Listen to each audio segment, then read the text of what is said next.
Okay. Praise the Lord, everybody. Welcome to a Brighter Day broadcast. This is the day that the Lord has made. I don't know about you, but I will rejoice and be glad in it. God is so good. He's so mighty. He's so merciful. He's a mighty God. I am so excited, but I say that all the time. And I really am excited today, though. Oh, my goodness. You are in for such a treat. I mean, angel from heaven here, I feel. She was going to give me some prompts to say, and I thought, oh no, I've got this one. I am just so honored to present to you guys minister, evangelist, teacher, preacher, prophet, fivefold minister Evelyn McConaughey, who now resides in Florida, but oh my goodness, God has had her all over doing all kinds of things. And on that note, I am just going to turn it over to the broadcast over to you and just let God use you. Say whatever you need to do to the people out there, and God bless you. And thank you for being here today. Hello, my name is Eleanor McConaughey, and this is kind of a journal back in my mind, and I've been doing it a lot lately. To start out at 18 and 21, I married a young boy, and he was in the service, and came back, then he got really involved in real estate. So the two of us got very involved and worked very hard, and we became developers. We developed in Sebring and Lake Placid towns. We ended up with 15,000 acres. My kids lived on 2,500 acres, and it was like Kennedy's couldn't have had it any better. Oh my goodness. And we were very active. We had offices all over the world, and it was just an exciting time. I worked awfully hard and had to take the people here to Cypress Gardens, run down to Miami, go all over. And in between all that, I managed to have 4 children, and those children had to grow up working with their daddy, and on weekends I would go out and make maybe thousands of hamburgers before we came well enough to be able to have it catered in. You know, when they'd come in those buses and the people would come and visit, they wouldn't get out, and they'd stuff maybe a lemon meringue pie in their pocket and go back home with it. But you know, I never knew the Lord until I was 21. My parents were Unitarians, and my husband, neither one of us, but we both did accept the Lord and come to know the Lord. We're baptized in the Baptist church in Coral Gables, Florida, where we lived. But from Coral Gables, we moved up to Lake Placid and Sebring, where the properties were, and we were very, very active and became very, very wealthy. Kind of shortening the story, because that's a part, and that is a wonderful part, and so many miracles in that time, and so many people that we met that were so influential in our lives, and in the children's lives. Those children have gone on to real estate developers and have done beautiful work, but it's back to me now. After 25 years, my husband left me, and we were divorced. At that time, I had been working with the Child Evangelism Fellowship, and I got divorced in May, and they begged me to go to their school up in Michigan. And I thought, gee, I am just just got divorced. I'm desperate, and very unhappy. But the Lord kept having people call me, write me, you've got to go. Hey, I've got it all settled. I'm divorced. No, they will accept divorce. They would accept me. Well, but I don't know how to do my hair. I mean, who's going to do my hair? I mean, after all, when you get rich, you have your hair done. Well, I finally made it up there, and I've been there a little bit, and some gal approached me and says, would you mind if I do your hair? So I came back from there and was a director for quite some time, but then... and I had 500 kids in 9 cities and 39 workers, but then situations came in the circumstances that I wasn't with them anymore. But I was 7 years that I didn't date anybody or anything like that. I had children I had to finish raising, but one time in we had church after that. I was with a little group that met, and we met in a home. And it would turn into a church. I was sitting there and having hot fudge Sunday with my friend Dorothy Cavender, and this guy walked in the church, and the Lord says, "That's going to be your husband." And I thought, Well, I got to know Bill very well, and the Lord was leading him to get involved in ministry there. And then the next thing you know, we had a group of about 6 of us that were called all over to come to Lake Placid, Florida, and have a ministry there.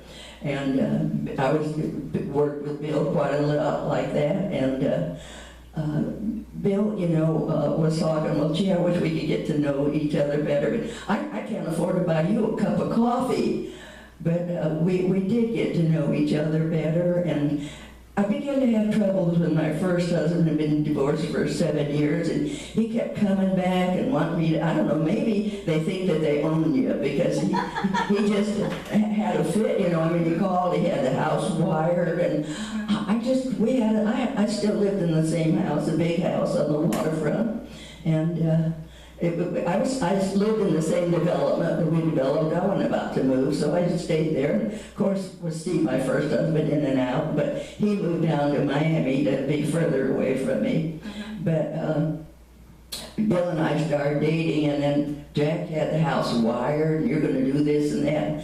I don't know, somehow, during the divorce, I had a very nice settlement for the rest of my life, but all this going on, I'd get so many cankers in my mouth and felt so bad, and I just thought, I can't take it anymore. And I just left. I walked away from the alimony. I did to be able to sell the house at a very low cost just to be able to get out. And I bought a motorhome and a car, and Bill and I got married. We got married in a tower. He had started ministry in a tower in Lake Placid, and he was a film director, and he did films, and one day we had a man come in there that wanted a film made, and he was from California. He'd been in a horrible plane accident, and a famous evangelist from California named George Otis was the one looking for him to find somebody to film him right there in Lake Placid. Well, we didn't know a George Otis, but we were visiting in Bradenton at a Christian retreat, Joe Gerstein's Christian retreat. We went and sat down there at a bench, and talking. And he was talking about what had just happened just before this. Is a lady had come up there, and she started crying in the ministry at the time. She said, "What's wrong?" And I thought, drugs. And she says, "No, the Lord showed her the people that had been called to come into the ministry, and we're not there." And she said to my husband, who had been a film director and a graduate in being an evangelist and into filming and writing books, she said, "What can you remember, there's no money for a cup of coffee. What can I do?" And he said, "Oh, I could just use a 16mm camera." And they were both maintenance people, and they went out and bought the camera. The Lord told my husband to put it in Lake Placid Journal. "You're going to go to Israel and film Menachem Begin, the Prime Minister." Wow. Yeah, sure, but he did. Well, at that time, I was still living in, at the time there, we were still living in the big home, and so we had some kids that come to live with us there that had been in a band, and they were very, very good. They lived with us, but they had moved away. But Bill thought, well, I need some film of that camera, so we ordered the film. The day the film came in, the group that had been the singers came in with a check for the same amount of money.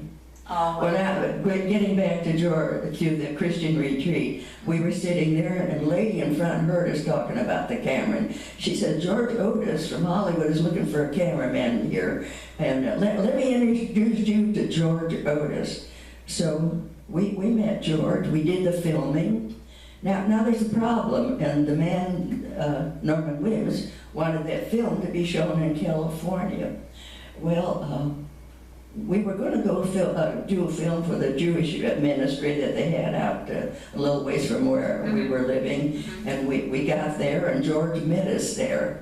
And he says, "You got to get out there." We still had the motorhome, and get out there to California. We had no way. But George says, "Look, come out and have an ice cream cone with me." Okay. So then he puts in my hand, sort of a, you know, hard little object. It was a credit card, so that we could get to California. out to California. We showed the film in Bellnell there. What film was it?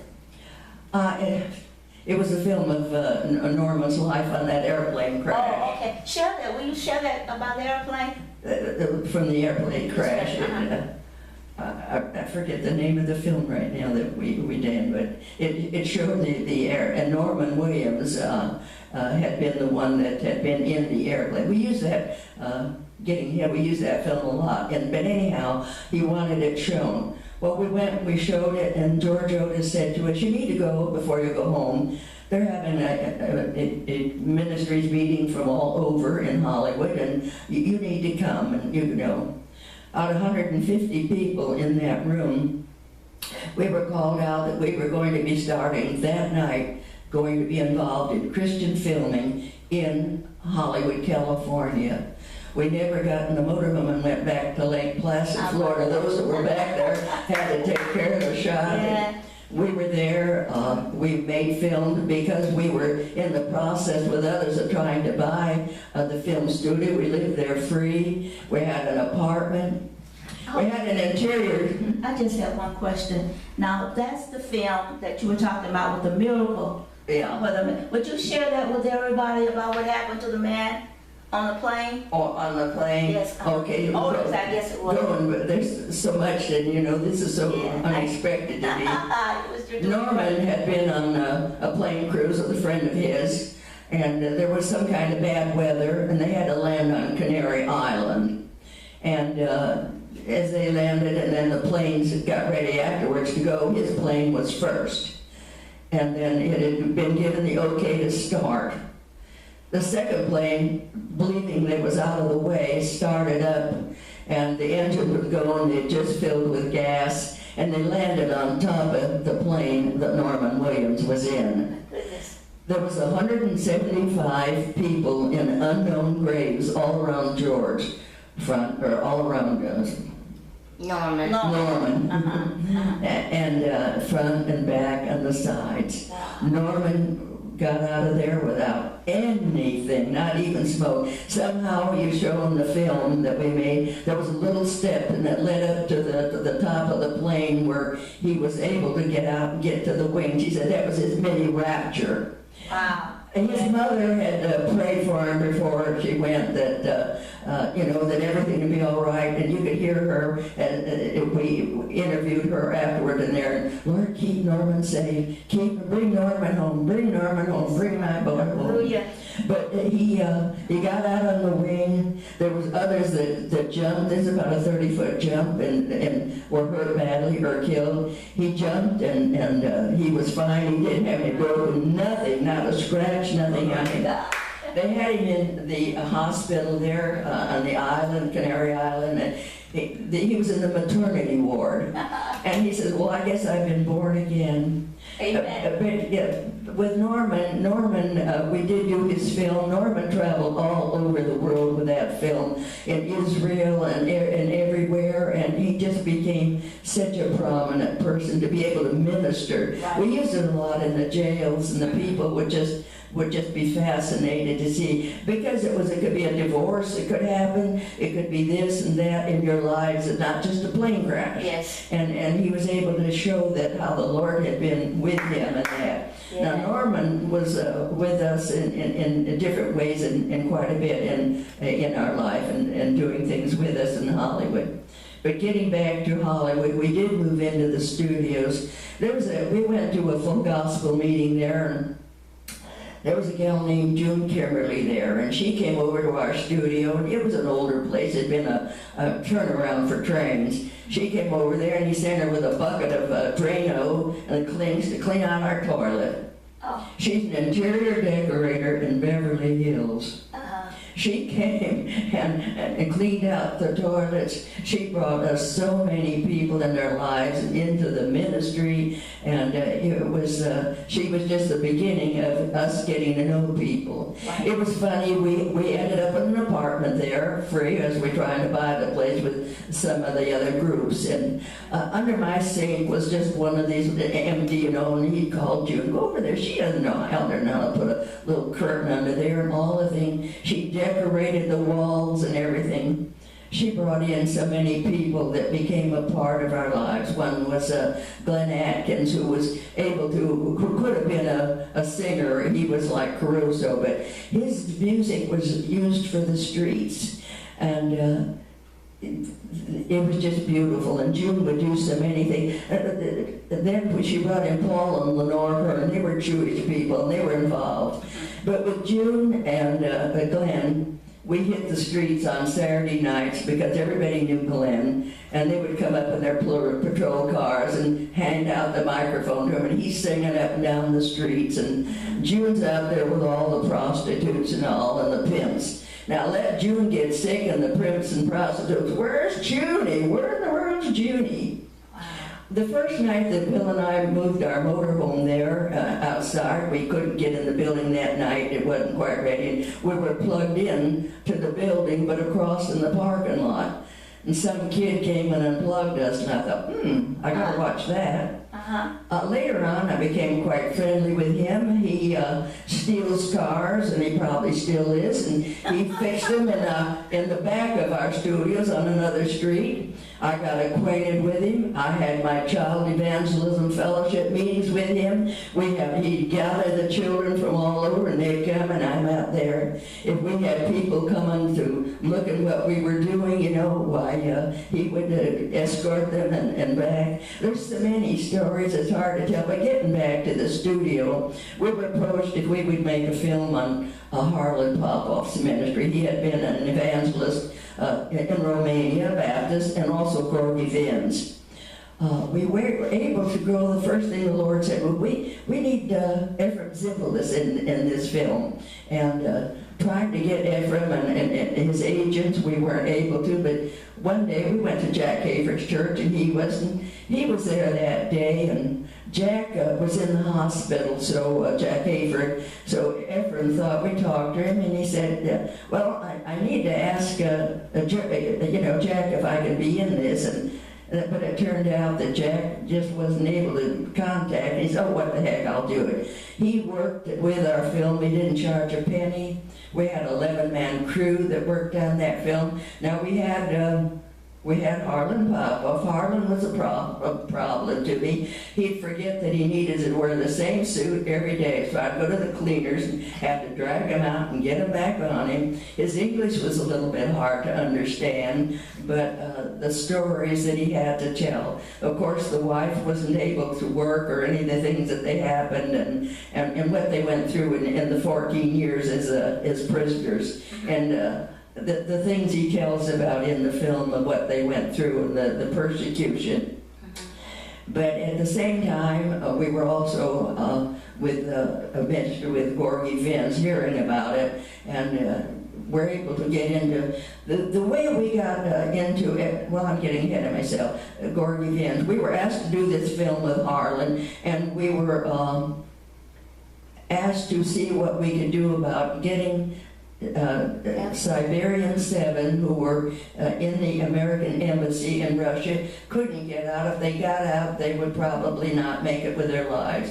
Billy Graham had not been able to get them out. Nobody had, and so there they were, and the things they went through. Now, they were safe and fed and all like that. There was one time one of the men had been put in the mental institution, that crazy to believe that there's a Jesus, but we were able to get the film. Now, we got the film made. Somebody over there made it. They put it in a Volkswagen camper, and back in the glove department, it was sent off with all these Volkswagens that needed to be repaired in Germany. It got there, and then it was picked up, and eventually got to our studios in Hollywood, California, where we were by then and making this film. But then through there, we interviewed Gorgie Vince's wife, and she heard about, her husband had also been a prisoner for 14 years, a Baptist pastor. And there's a little radio right there next to her, and it came on as we're filming that her husband had been released and would be coming to America. In time, she was able to come. His mother was 89 years old. We got to meet her. You can't lay around the hospital and worry about your cancer. No, you got to get out ministering people. We did get to meet him and in his home over there, but Wait, say that again. You can't do what? You can't just sit around? you can't just lay around in the hospital and sit around. She's 89 years old. She's got cancer.